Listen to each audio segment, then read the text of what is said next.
မင်္ဂလာပါဒီနေ့ကျွန်တော်ကျန်းစာဖတ်ရင်းနဲ့တွေ့တစ်ခုရလို့ဝေမျှခြင်းပါတယ်ကျွန်တော်တို့ခါလေဘဝမှာရန်တော်ခြင်းကြားတယ်အောင်မြင်ခြင်းကြားတယ်ဟုတ်တယ်မလားဒါပေမဲ့အဲ့ဒီအောင်မြင်မှုတွေကြားမှာကျွန်တော်တို့တစ်ခုခုကိုမေ့နေတယ်လို့ပဲရှင်ဘောလူကကိုရင်တူဟာကစားနေမှာဘာပြောထားလဲဆိုတော့နာတီလူတို့ဤမလာစကားကောင်းကင်တမန်တို့ဤဘာဘာစကားကိုပြောနိုင်တော့လေမေတ္တာမရှိရှင်သမီးတော့ဂျေနိုကဲတော့ဖြစ်ဤတယ်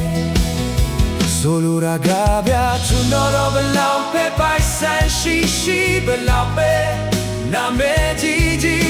သူတပါပေါ်ထားတဲ့မေတ္တာသမဘာရဲ့အဲ့ဒါတွေအလုံးလား